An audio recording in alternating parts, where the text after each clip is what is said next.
Hello everyone and welcome to today's webinar hosted by BFA Global and FSD Kenya. Presentations will take about 45 minutes, then we'll have a question and answer session at the end. If you'd like to ask any question, there's a question and answer tab at the bottom of your screen. Please note this webinar is being recorded and we'll share the presentation and recording after the webinar. I would like to invite our first presenter, Julie. Hi, everyone. It's great to be with all of you today. I'm going to give an overview of our findings in the Financial Diaries follow-up calls around COVID-19 today, and then ask my colleagues Anne Gachoka and Cate Wanjala to share some experiences from the field, followed by some remarks from Tamara Cook at FSD Kenya about some of the implications. So what we've been doing since about the end of March is calling back many of our respondents from the Kenya Financial Diaries project. And what we've been hearing so far is that things were a bit hard even before COVID set in. So many people had experienced a decline in well-being from the last time that we talked to them in 2015. And mostly that was to do with demand contractions and health issues. And right now, with the virus-related economic conditions, things are going pretty bad.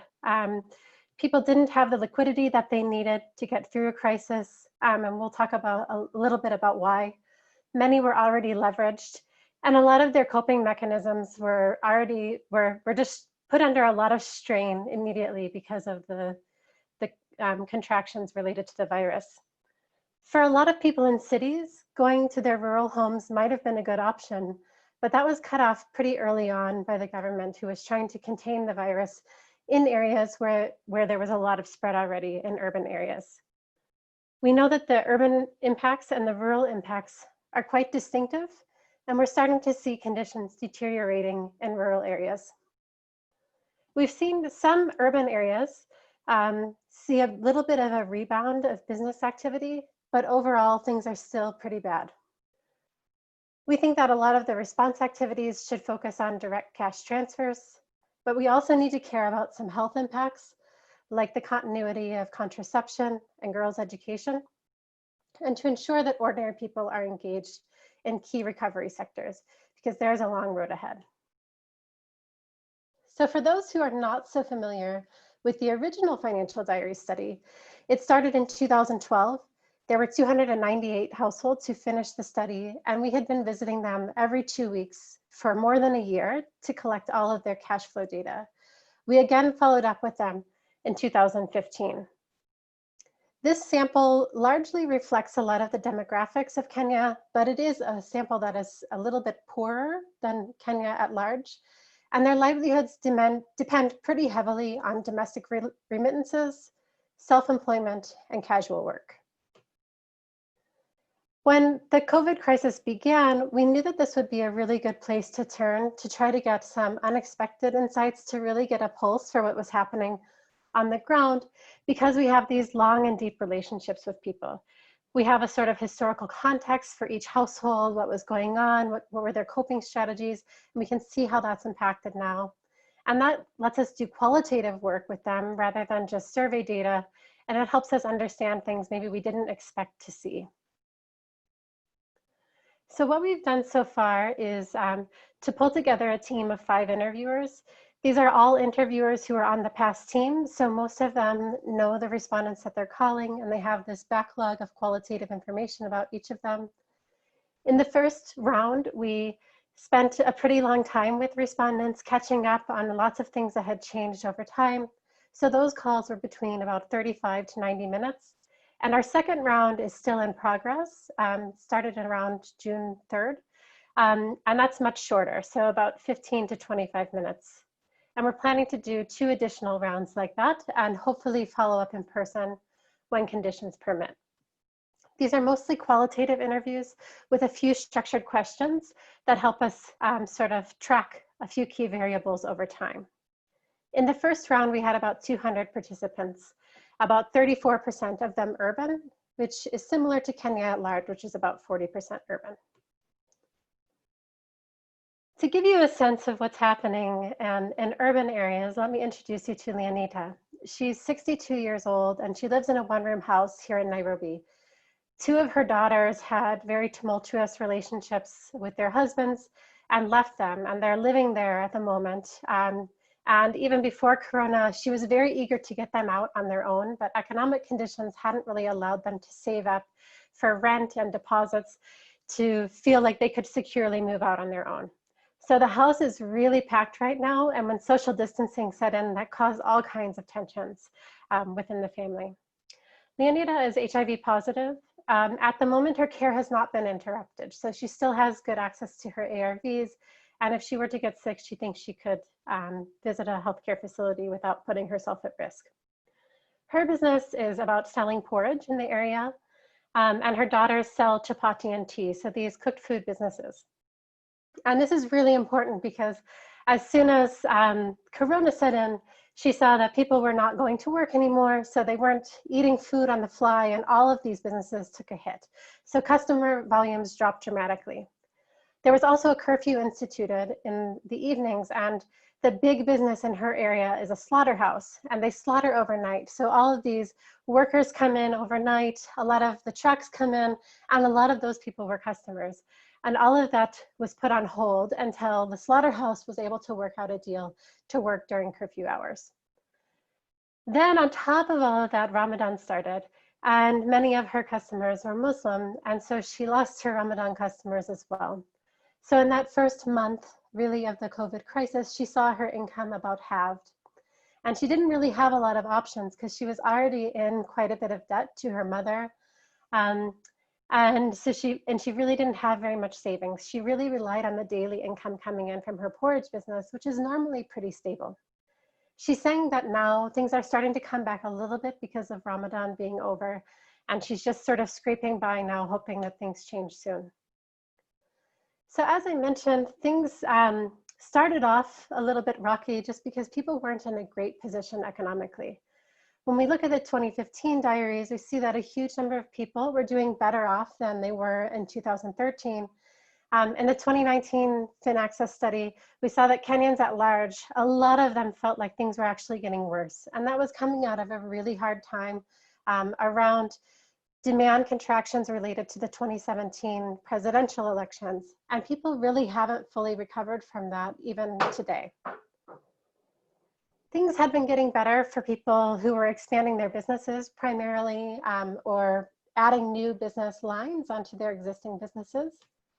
And things were getting worse a lot because of coping with chronic health conditions that were keeping people out of the labor force, because of demand contractions, so low customers, and a significant number from the disruption caused by macro level change in government policy. And that was really the opposite in 2015, where macro level changes were really lifting all boats, where, for example, there was a huge campaign to do electrification. That was a huge benefit for a lot of people. Instead, what we heard this time is that there's a separation between what development looks like at the macro level and what it means for ordinary people. So when this new train came into Mombasa, a lot of trucking was displaced, and that was a disaster for informal businesses around Mombasa. A big crackdown on illicit brewing really put the stamp down on a huge sector that has a lot of demand and where there's a lot of employment for low-income people. Different kinds of regulation have also come in very quickly and put a stop to many small-scale kinds of businesses doing things like carpentry, also anything tied to the distribution of plastics when a plastic ban came into effect and things like that. And we hear echoes of this sort of dislocation between development and ordinary people in the slum demolitions that happened here in Nairobi during COVID. There was an area called Korogosho where several of our respondents live, where a number of houses that were on government land, but had been on government land for many years, were demolished during the middle of the COVID crisis, and zero compensation given to those people who were living there, most of them tenants who didn't own the houses that they were staying in and who had been paying rent. So they were forced out to look for housing immediately, and our respondents talked about how much disruption this caused in the neighborhood. So one of our respondents lived in this area, and there happened to be sort of a half-built room next to his room, And the landlord agreed to take them in for pretty low rent of about 500 shillings, which is about $5 US. But they had to sort of build makeshift doors. He's very worried about how desperate these displaced people are and what that means for the security in the area. Others talked about the rapes they've been hearing about in the area because women are sleeping out on the streets right now. So we see that the disruption was really heavy in urban areas, especially early on. So on the graph on the left, you see there that when we asked people about how severe things were, we had a lot of 10s in urban areas. But when we look at how things are changing now, you see the darker colors on the right are the new round. So we're just showing here the respondents that we've already talked to, which is not all 200. We see that things are significantly worse in both areas. So the situation in rural areas is also deteriorating really quickly. So what does a 10 look like? It means like lost customers and lost jobs, although a lot of people are still working. Even though they're working, like 86% in round 2 are telling us that they're still able to work a little bit. They just aren't making very much money. So customers have really disappeared, working hours have shortened. People have new dependents in rural areas where urban relatives who used to be remitters are now at home looking for support to try to get through this difficult time. We see that small business capital and money for planting, money for school fees is getting diverted to consumption, and that it's getting very, very difficult to access any kind of liquidity. In the second round, we're starting to hear more and more about hunger. So people really not eating, skipping days at a time without eating. Cate is going to talk more about these differences in rural and urban areas. One big difference is the need to pay rent. So in rural areas, that's not such a big deal. But also we saw from the beginning an expectation in urban areas that there would be some kind of government relief. And that expectation wasn't really there in rural areas. And in the beginning, they weren't very concerned about that. But as I mentioned, things are now getting quite a lot worse. And we also know that in ordinary times, Kenyans keep very little sort of liquidity accessible. So they tend to have this set of secure income. They might work a little bit extra if a new need arises. They have just a little bit of liquid savings for small emergencies and a little bit of extra possible credit. But really where they get the most stretch in a crisis is from their social networks. So it's a bit unsurprising that things are so bad right now because everyone has been hit at the same time. Those social mechanisms for coping just aren't there right now. All of those tools that people use and they use so well in ordinary times with ordinary crises are really strained. And digital loans are not providing mass relief. We have a lot of digital credit now in Kenya, and some people are borrowing from those sources, but they're also unable to pay them back. And this sort of prolonged crisis makes it really difficult to make this kind of liquidity really work for them. We're seeing now these debts are really mounting from digital sources, but also from informal sources like credit at the shop, friends, family, things like that. And at the same time, prices continue to increase, especially for basic foodstuffs and transportation. Of course, men and women are also struggling with the crisis in different ways. About 20% of our families so far are saying that the main income earner in the family has shifted because someone has lost a job. And oftentimes it's women's incomes that are being able to continue because they were more concentrated in the informal sector. Women are also burdened by the reality that no matter what happens, at the end of the day, it's sort of their responsibility to make sure that the family is fed.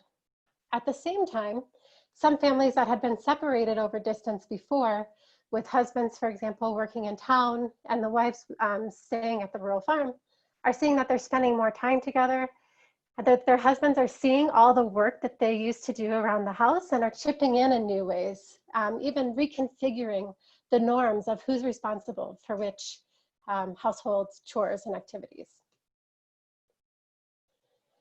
In addition to these, this big set of round one interviews, we've been calling a small set of people every week to try to just keep a sense of what's changing.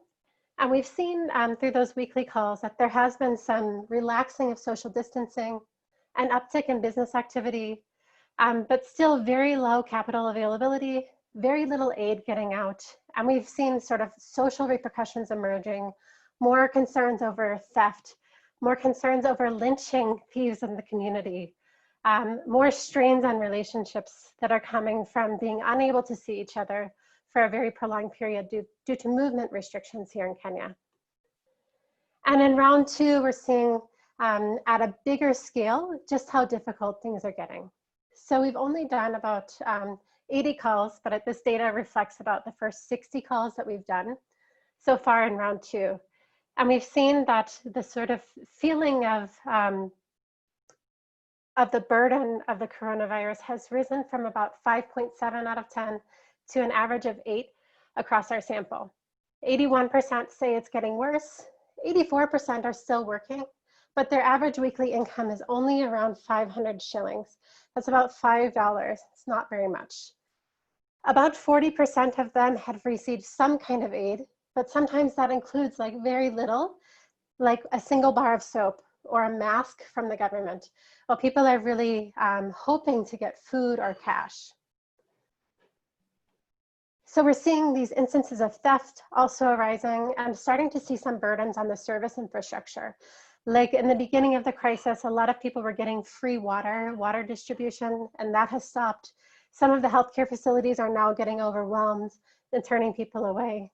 And we see that psychological stress is really mounting, even among some of our wealthiest respondents who are really feeling the pinch and saying, for the first time in my adult life, I'm not able to feed my family. I can't even imagine this. And I think Anne will tell us a little bit more about that. We're also hearing that with the aid that is getting out, there's a really strong feeling that it is not being distributed fairly. They're talking about the aid being distributed at night, being distributed only to the relatives and friends of these local leaders, the wazee wa mtaa, who are registering their own friends and family. Some are saying that they're only distributing aid to people who are originally from that area rather than migrants into the area.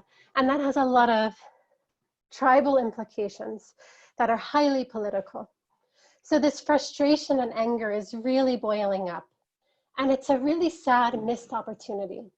In Kenya, we have both ubiquitous mobile money and algorithmic poverty scoring that could have much more fairly decided the distribution of cash and done it without the intervention of politics and anger. But that has not happened. We also see that debt pressure is really mounting, especially in urban areas. They haven't been paying rent, and they were able to negotiate that for some time, some leniency from the landlords. But after 3 months, the threat of eviction is becoming more real. Interestingly, on Mshwari, people also talk about being late, but unlike their other debts, those can't be negotiated at all. You talk to a robot, you talk to a phone, and you can't text back when Mshwari tells you that you need to repay your loan. To give you a sense of one respondent who's really going through difficult times, I wanted to talk a little bit about Jennifer. For those of you who've seen us talk before about the previous diaries, Jennifer was someone that we talked about as an example of needing to have these very diversified livelihoods and switching from one activity to another very often. Well, she's going through a really hard time right now. She's pregnant and due in October. The father of the child has disappeared and blocked her calls, so not helping her at all.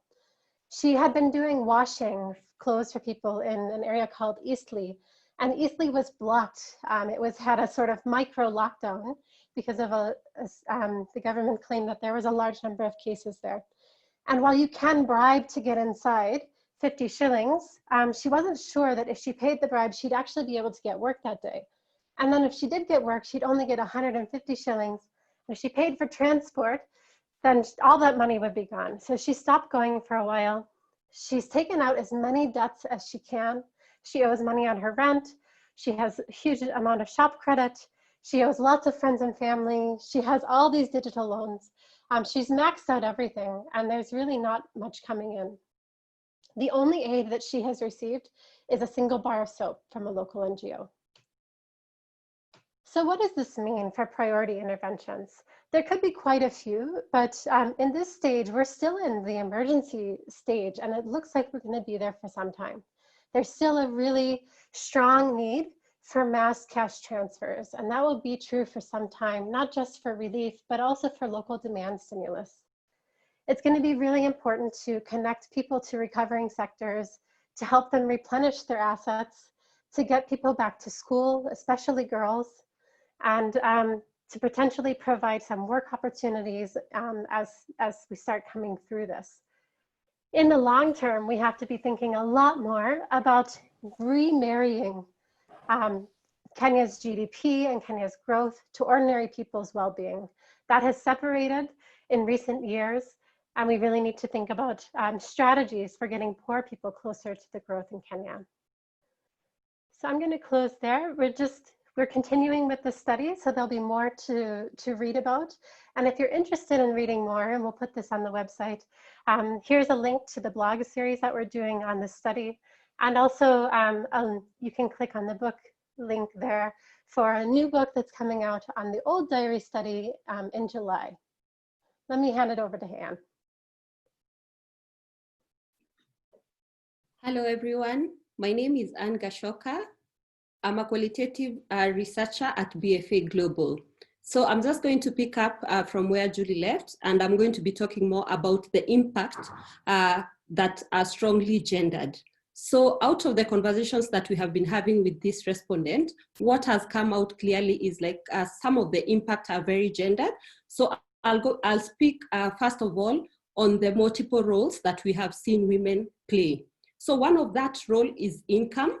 And when we talk about income, I'll just tell you a short story about two couples. So I think the husband by the name Calvin's is a casual worker, and he used to actually fed for his family. He'll go to construction sites every morning, and at the end of the day, he will come back home with enough income to take care of his family. The wife, who is Joyce, from time to time, whenever she felt there was need for her to have her money, for example, to pay for, her rosters or askers, she would go and wash other people's, clean other people's clothes, but it was not very necessary pre-COVID. But when COVID happened, it meant that the husband was not able to continuously get the casual work that he used to get, because most of the people who are building, they had to put that on hold because they did not know, what will happen next. So it meant that that household was not going to have any income at all. So Joyce took it upon herself to continue and more, started looking for these jobs so that she could be able to fend for the family. So by the time we were speaking with them, actually, the husband was very grateful of, the type of job that the wife was doing, and he really appreciated it, which was something that he never did before. So the other role that we have seen also women play is, taking the lead in terms of decision-making for their families. So for the women-headed household, most of the time, all the decisions were lying on them. So we did not see a huge change in that. But when it came to married people, so we saw that also changing. So women were the ones who were deciding, for example, what meals would be eaten and which meals would be skipped, just putting into consideration the amount of money that they had in the house. So we had instances whereby some women even opted to be able to change onto what they used to initially have. For example, for breakfast, most families were taking tea and bread, but that had to change because of the current situation. So they opted to have cassavas or even arrowroots, because it meant if they had small children, that they will be able, the type of breakfast will be able to hold, because the next meal they'll get was only during dinner time. So that has been reported in both rural and urban areas. So the next point that I'm going to talk about is the new role that we have seen men playing and the implication. So I'll speak about a couple who are based in Nairobi. So her name is Jedida, and her husband is a salesperson. So with this new situation, the husband could not be able to continue doing his work because of the government restriction. He could not be able to move in and out of Nairobi. Jedida is a retired teacher, but she had started doing consultancy work as a counselor. So they used to hire a person to come and help them in cooking and cleaning because most of the time they were not home and all their children are all grown-ups and they have their own homes. So that changed because again of the social distancing. So they could not allow the lady who used to come and help them to clean into their house. So the husband ended up taking a new chore of assisting, Jedida in terms of cleaning the house. So Jedida reported, she was very happy that their love has grown because they're able to spend a lot of time together. And also she was happy that the husband is, now doing more work and appreciating that it has been a hard work. So some of these roles, especially in Kenya, they are perceived to be women roles, like cooking and cleaning. So when men start doing some of these chores, like which were perceived initially as women roles, then, the women themselves were feeling happy about their husbands. The other thing that came out clearly is like so many women, again, both in urban areas and rural areas, they were able to, to attribute, the growth of their love.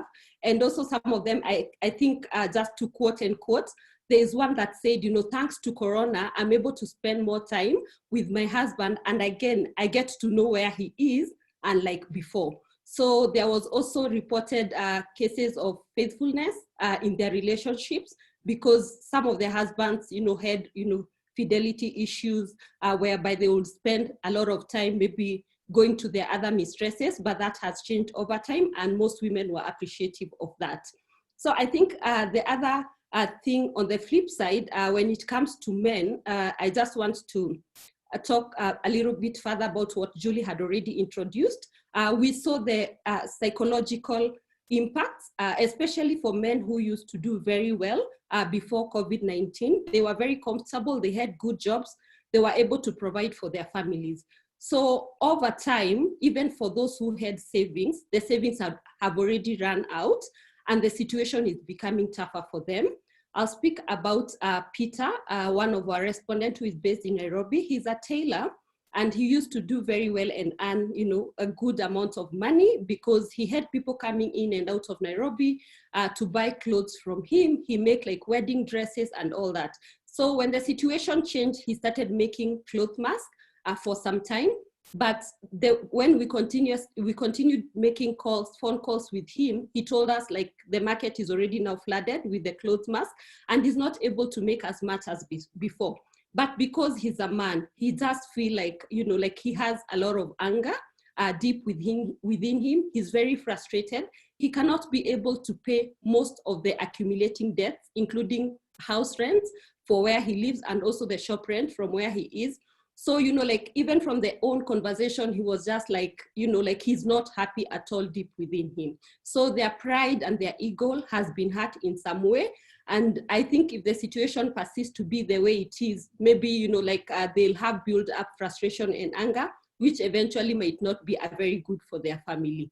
I'll stop there for now and welcome my colleague Kate to take over. Thank you.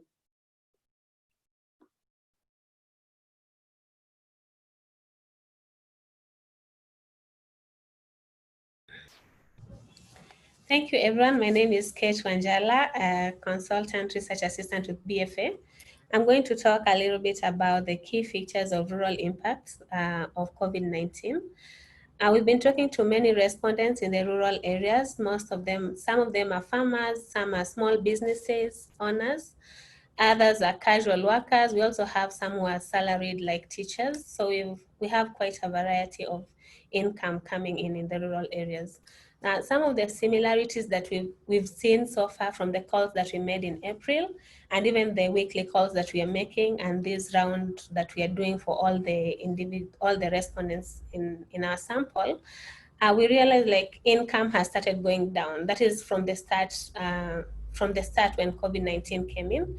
And like casual workers, there are various effects. Like for casual workers who are doing construction sites, most of their work was stopped, like construction sites were completely stopped. And we have respondents in rural Eldoret who are saying like they always hire these casual workers, but they can only take 2 at a time. Or so a casual worker ended up working maybe 2 times a week or 3 times a week, as they kept alternating so that all of them at least can have income.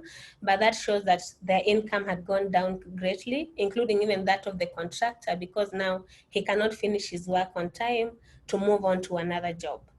And the other casual workers who are facing this problem are like those who are working on the farms. Like in Vihiga, we have very small farms that people would give out work to other people. And a lot of our respondents were complaining that since the children were at home, it meant that they were doing some of this work, which meant that for them, there was no work for them, hence no income for them. And it is not just working in the fields, but also women who relied on washing clothes and fetching water, like carrying water from the rivers, or making bricks. So they could no longer do these small jobs that earned them money because they're being taken over by children. And besides that, we also have those who worked in large-scale farming, like in the tea farmers in rural Eldoret. The tea pickers have been complaining so much because their income has gone down in such a way that factories have reduced their working time. And it means that the tea pickers cannot pick tea for a very long time and meet the threshold. Like they have to pick so many kilograms for them to make money, because they're paid like 8 shillings per kilogram. So before someone makes money enough for her to feed her family or pay rent, the workload has reduced, because even the farmers have decided to bring in more tea pickers, so they're sharing the work that was already there. And like some of them were complaining because we've seen other casual workers are getting some leniency from their tenants. Like they're saying you don't have to pay your rent now. For example, in Eldoret, one of our respondents was told by their landlord that they can pay in bits as long as they're paying something. But for the tea pickers, like one respondent, Florence, was complaining, I cannot fail to pay my rent because my landlord sees me going to work every day. So they have never stopped going to work, but their income has reduced by a very big margin. We also we have our respondents who relied on workers in the urban areas, casual workers in the urban areas, whose companies and big businesses were closed down and they were forced to go back home. So when they went back home, they became a burden to our respondents because they're their parents or they're their spouses. Like one respondent had her 2 sons come back home. The 2 sons were working in a factory that makes car tires. So the factory was closed and the 2 sons went back home, and one of them has a wife and a child. So it meant that their parent, who was relying on the resources received from them, was going to take care of them during this time of COVID-19. So when we're talking to them in April, it was a fear that they were facing because they had not experienced it yet. But since they saw these children are back home, it was a fear for them. It was a fear. How are they going to manage to feed these extra people that have joined the household? So yeah, we are going to follow up on that and see how it's going to unfold, because it's not just, it's a number of households who have people who have come back from the urban areas. And also, like when we look at the businesses in the rural areas, we have small businesses like barber shops, restaurants, and portion meals that are getting some income. When we were talking to them in April, some of them were still doing well, like shops that were selling maize, because a lot of people were stocking up on maize. But other businesses were complaining because of reduced traffic, like the government regulation where they're saying stay at home. If you don't have anything important to do, don't go outside. So at first people had taken that seriously and they were not walking around anymore. So like our respondents who had shops were complaining there's no customer traffic, there's no walk-ins, no one to buy sodas or mandazis just randomly to eat. So their income had somehow gone down on that level. And also like the open air markets, like that is countrywide, open air markets were closed, which had an impact to some of our respondents, because like we have a respondent who has a stall in Kapsabet where he sells cereals, but since he works with his wife, he goes out to open air markets while the wife remains in the stall. So since the open air markets were closed, he no longer went out in the open air markets. So he decided to go back to the village and try and just work on his farm as the wife kept the stall. And also, like, there's another respondent who had a whole acre of veggies or vegetable that he has planted, and he had ready market from vendors from Kisumu, but Kisumu open air market had been closed. So it meant that those customers were not coming to pick his vegetables anymore. And he was saying, like, even if the schools were opened, I would have approached some of the schools to buy from me, but now also the schools were closed. So it meant he had a whole acre of vegetables that he had nowhere to sell. So yeah, the government regulations somehow impacted on the businesses in so many levels, including the transport sector, like the boda operators and the matatu operators. We have some of our respondents who are in this line of work, and they, like, the curfew has affected them so much because most of their income is from 7 p.m. Those are the peak hours for the transport sectors in the rural areas. So like they were not able to meet, like for the matatu operators could not be able even to make money because most of the money they were making was what they were going to give to the matatu owner and not what they were going to, not for themselves. So like the regulations with the spacing, you not have to carry 2 people in a motorbike, make sure your clients wear masks, and some of them at that time in the beginning were not wearing masks. So an operator would ask, how would I buy my own mask and a mask for my rider, that is a motorbike operator? That brings the cost very high, and you cannot double the price to transport this person on a place that he knows it's usually charged this amount of money. Yeah, so the government regulations also has made it difficult for them to do business, and therefore impacted greatly on their income. Besides their stream of income, also we saw parents complaining about school fees, about children being at home, mostly because they had already paid school fees, which meant their food had already been paid for. They're supposed to be eating in school, but now the children are back home. They have to make sure that children have food, they have to eat, and also it's extra work on them to take care of their kids and to make sure that they're reading, or at least they're staying at home and not just roaming around in the village.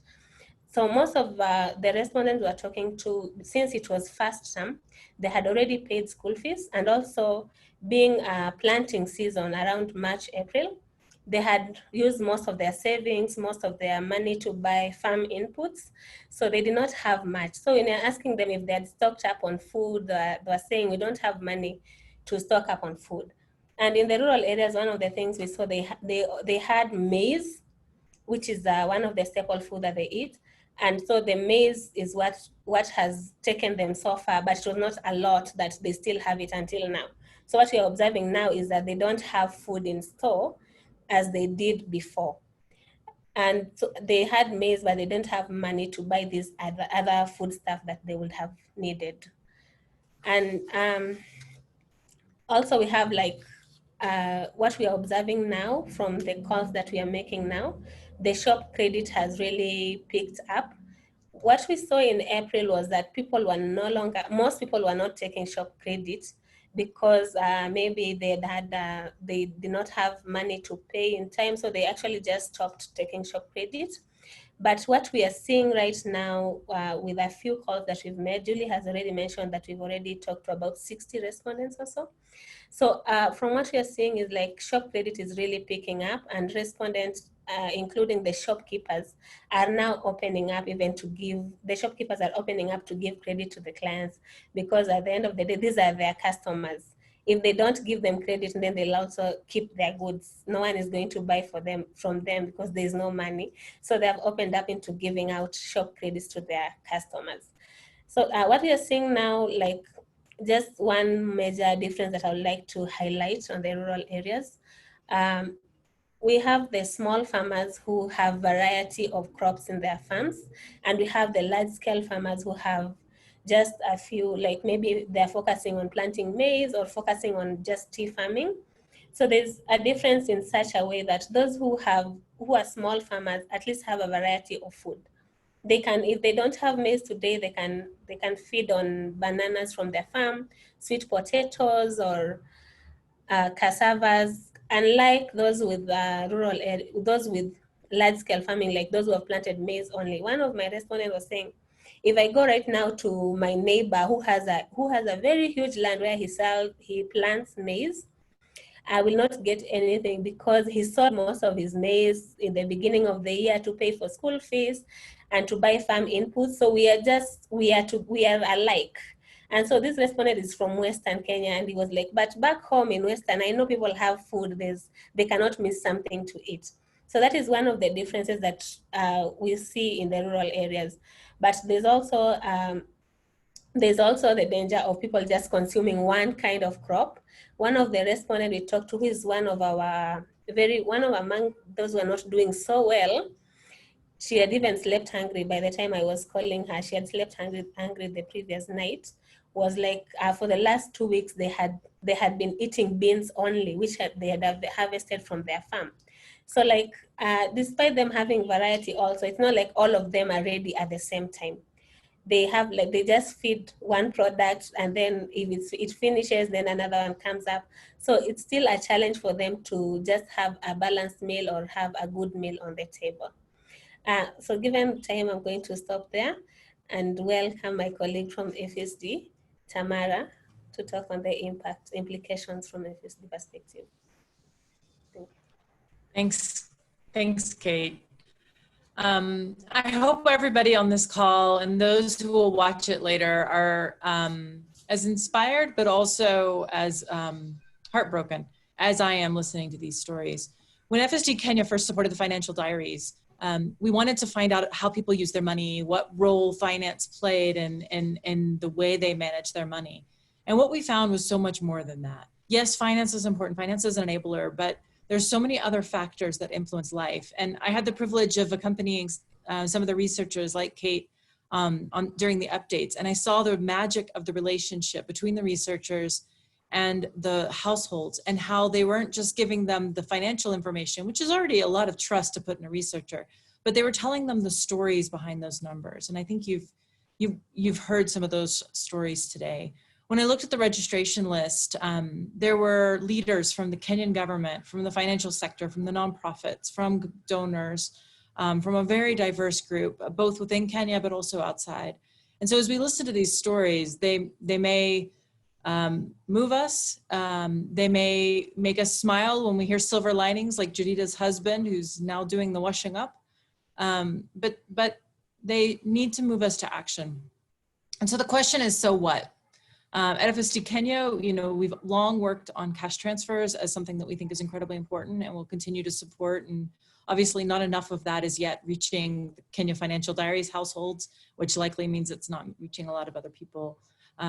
With businesses, they're depleting their assets. They're eating their assets, really. And so what can we do to reignite those businesses as this situation continues and in the next phase? So I don't want to say a lot, except to ask all of you to be thinking, what can you personally do? What can your institutions be doing in response to the stories here? Right now, we're going to transition to some questions and answers for the researchers. And I'll moderate that a bit. If you haven't seen the Q&A button at the bottom of the screen, you can type in your questions. And I'd like to throw the first question to you, Kate. How do you manage the human dimensions of what sound like they have been very difficult interviews? So as you're hearing some of these hard stories, how do you as a researcher handle that? These people you've known for a long time often. Yeah, we are lucky. We have a very good relationship with these respondents. And I don't know, I think that is the advantage we are using, because now they are not even asking for anything. They don't even have a lot of questions when you call them. They just want to catch up. They're interested in sharing their experiences. Some are even telling us that they really want us to go back and see the development that they've had over the years since the last time we went.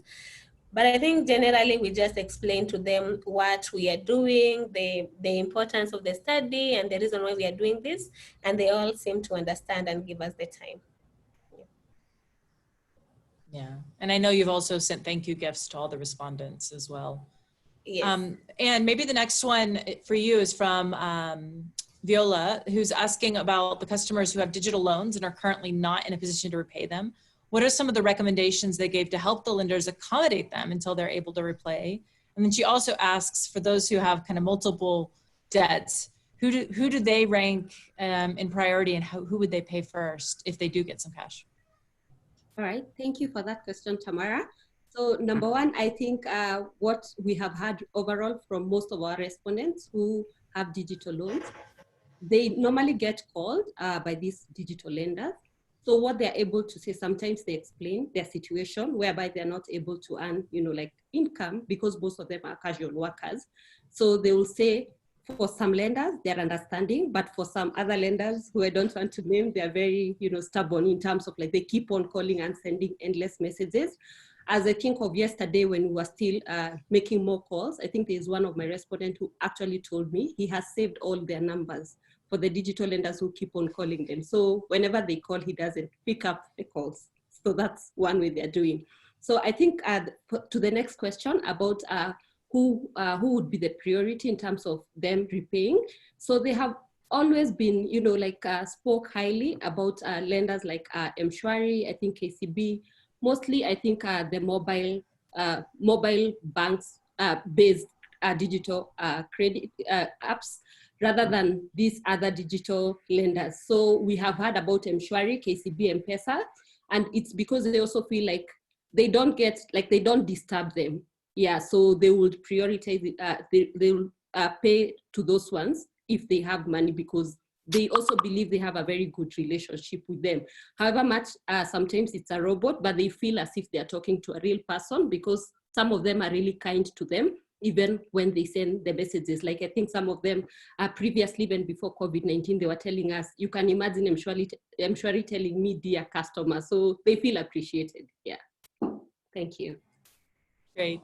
Julie, there's a question from Peter about the different expectations between urban and rural households in receiving cash transfers. Could you answer that one? Sure. And just to add on what Anne said, there was a change in legislation around credit bureau reporting at the beginning of the crisis. So very small loans and loans from digital lenders that are not banks are no longer eligible to report on the CRB. And so that means some credit is freezing up, but also everyone knows about it. And it seemed to me that when looking at the data, people are prioritizing those lenders that they think will lend to them again, but also being very patient, because there's some moral hazard involved in the threat of the CRB disappearing. In terms of the expectations of aid, no, the expectations haven't changed. The urban respondents remain that are not receiving aid, which is most of them. There's an exception in Mombasa where the county government has fairly effectively gotten food aid to quite a number of the urban respondents. But elsewhere, there's not very much getting out, and they are really angry because they did expect help. The rural areas, they're very frustrated, but they're not expecting a rescue. They're just hoping that things end fairly quickly and that they can sort of get back to normal. Great. A question from Betty. Do you have any specific cases of people who have started to recover? What is the difference between their situations, and what can we do to encourage these? Any stories on that? I know it's early still for that, but. Anne, do you want to talk about Joseph? I saw his story come in today. Yeah, cool. So we have one respondent by the name of Joseph. So when we had the initial conversation with him, he was really doing badly off. Actually, I think he's one of the respondents who even told us if the worst comes to the worst, he will not hesitate to join the crime, like in order for him to be able to get some income for his family. So when I called him, that is like 2 days ago, what he told me, actually, he's so grateful because things have started opening up. He's able to get income from, he has a church, he owns a church. So the congregants have continuously, started now, giving him a little bit of money because they're able to go and get some casual work. And also some other businesses are opening up for the small traders who have businesses. So he's also looking into starting, a new business, but now he's saying at least he doesn't lack. He's able to get money and he can be able to survive. But he said one lesson that COVID-19 has taught him is not only to rely on one type of business, being the church. He used to have a real estate business before, but they had issues with his partners. So that was for some time not working very well. But now he's thinking in terms of even diversifying. He was talking about, like going into, like rural areas and buying vegetables in bulk and coming to sell to the small traders so that they can also sell to other people. So I think, yeah, he's very optimistic. And I think the fact that he's able to get a little bit of income, that is also giving him more energy and, for him to look forward to better days. A great story. Beth is asking, have any of the people interviewed mentioned fraudsters as a problem in the current situation? Anne or Kate, maybe? Have you heard of any fraudsters of that? Or Julie? Looking across the data, Anne and Kate are excellent phone callers, and I sort of am the aggregator. So correct me if I'm wrong, Anne and Kate, but I haven't seen any evidence of people worrying about fraudsters right now. But theft is definitely an issue that's on the rise. In the beginning, things were much more secure than usual with the security forces out enforcing distancing and curfew. That's sort of waned over time and people have become more desperate. So we're seeing theft of like minor things like foodstuffs and blankets, like very basic goods. And also an increase in hearing about sort of lynching anyone who's found doing that, but people are getting more desperate. So we're hearing more about that sort of petty crime than we are of fraudsters. Although one of our own researchers got a phone call today, a sort of financial scam that we've been talking about on our WhatsApp group. So it could be that our respondents are not reporting back on these issues, but that they might be out there. So Kamonya is asking what the biggest worry for the future is if the situation persists. What are the biggest worries you're hearing? Maybe Anne, can you talk about the urban areas and maybe Kate on the rural side? So for the urban areas, because of the uncertainty, so I think, as we mentioned, there is frustration, there is anger, and then generally there is fear of unknown because they don't know what will happen. I think, like, for example, last Saturday, most people were expecting the president to be able to relax or ease a bit of the restrictions on movement because they live in informal settlements in Nairobi. So some of them always have a fallback plan of going back to the villages if things are not working out well for them. That has also been a very huge problem. They cannot be able to go back to their rural homes. So I think what I'm just hearing mostly, it's the kind of frustration because people are hungry. Initially, you could lack, like work when you go for your casual work, you'd lack money, but you'll go to your neighbor who would give you something small to feed your family. Then the next day you'll come and compensate or, like repay back. That is not happening because they are all at the same level. So a lot of frustration. What I'm hearing from the rural areas, especially like the casual workers, are optimistic that once things settle down, they'll be able to get back to work. They even believe that the people from urban areas will come and construct homes back home because now they have seen if the worst come to the worst, home is best. So they'll go back and live at home. So they'll have work to do. But there's one fear of if the COVID-19 continues, what will happen? If the president decides to lift the lockdown and say now people can travel in the rural areas, their fear is that now the problem will persist and the population in the rural areas is predominantly the old age. So they're afraid that they're the ones who will suffer more if the restrictions are not put in place. So they're afraid of the future, of the COVID-19 future, but they're not so much afraid about their income. The only problem we had is for the small businesses that are now going down. They are saying that they will need capital. They'll need capital for them to get back to work. And some of these businesses, most of them that are not dealing with essential foodstuffs, like maybe say tailors or just selling things that are not food items, it is not a priority for people to buy those things now. So they know that they're either not going to have any stock left because they're selling one item at a time and consuming that money. So they'll need capital for them to go back to business. Yeah. Great. Kate, maybe you could also address Radha's question on whether you've noticed any other social changes that may have longer term effects, such as change in funeral arrangements and maybe less pressure to spend a lot of money on funerals. Okay, one thing we heard anybody talking about the changes in funerals? Not really in funerals. Like, okay, there's someone who was saying like they really wanted to attend a funeral. There have been several funerals that have been held, and people were being buried very early in the morning, like as early as 8. It's already done.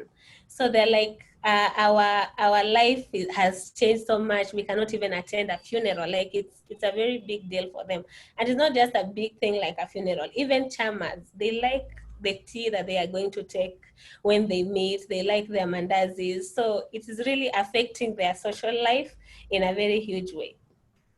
Yeah. Mm-hmm. Great. Anne, what's something that surprised you? Some of this is what maybe you would expect. What surprised you, that Lauren asks? So for me, I'll say the biggest surprise was especially on men. And some of these men are those men who kind of, like they used to think that, things can never change for them, like their ego, I think in terms of like, they knew like they have everything else, settled out. So when COVID happened and they have been, brought down to a certain level, they really feel they really feel bad about everything else. But I think that was a big surprise for me. Like people I would never imagine, probably they will be there appreciating, the hard work that their wives put, especially the married people. Yeah, so that was a big surprise for me. Great. Julie, what are some of the key expense priorities for families now? Have you seen school fees, energy access, other things being deprioritized over food and health? Food is definitely number one right now for everyone. And health is there, but people are mostly self-medicating unless it's a real emergency, and trying to avoid visiting health facilities as much as they can. But we are seeing some of them make sacrifices in other spaces. So we're seeing a lot of asset sales in this round, including several people who've sold a gas canister. Gas canister is like a sort of improved, it's a status symbol as well, but it's a major improvement in the way that people are cooking, and it's cleaner than burning charcoal and being over an open fire. So several people have sold their gas canisters for food as well. So we're really seeing like food is just number one. People are nervous about school fees, but it's very unclear when the students are going back. So it doesn't seem to come up very often as a pressure. Even the arrears that are outstanding are quite big for many families, and there doesn't seem to be much pressure about paying that off, or it's not really on people's minds right now. It's just survival right now. So there are a lot more questions that we're not going to have time for because we've only got a couple minutes left. Maybe it would just be good to have each of the researchers give a last word. There's a lot of questions around credit, so if anybody wants to comment on what the role of credit is, and good and bad in this. Maybe Kate, start with you. Any last words? Thank you. And thank you also to our listeners for having us over.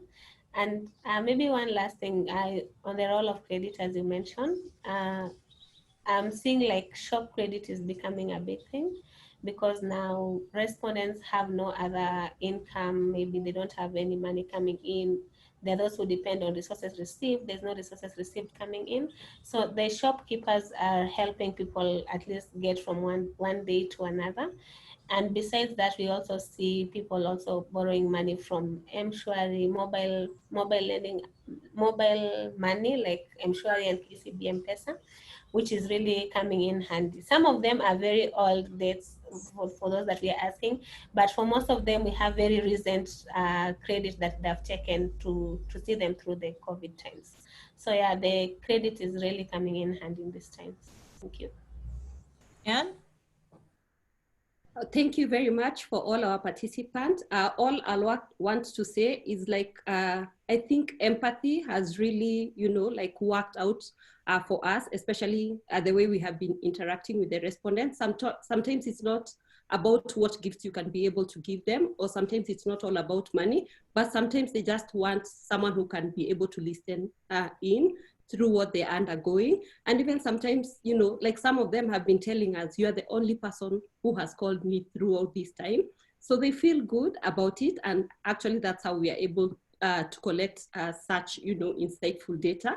So I would also like to thank them. And for me, generally, just highlighting on some of the things like Kate has mentioned about the role of credit. I think we have seen overall, even before COVID-19, I think the digital lenders in a way have been helpful. They have tried, to narrow the gap whereby, initially people had a hard challenge going through formal financial services, a lot of bureaucracy in there, but now, with their phones in their houses, they're able to be able to access such credit. It has helped some of them in a very huge way. Thank you. Julie? Yeah, I think just building on what Kate was saying about the shopkeepers here, we have people that are right there. They know exactly what's changing for individuals and communities one day at a time. And that local knowledge is invaluable. They're banking on people's character and their own kindness right now. And that's a huge relief. It's something that digital will never be able to replace. The other thing on digital credit is that I agree with Anne. It's been really helpful for those who have been able to benefit from it so far, but it wasn't designed for a crisis that lasts 3 months.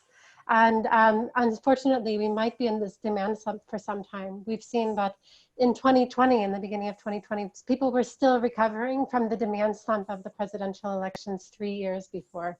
So this is going to be a very difficult time where short-term credit products were not designed to endure, and where people would love to repay if they could.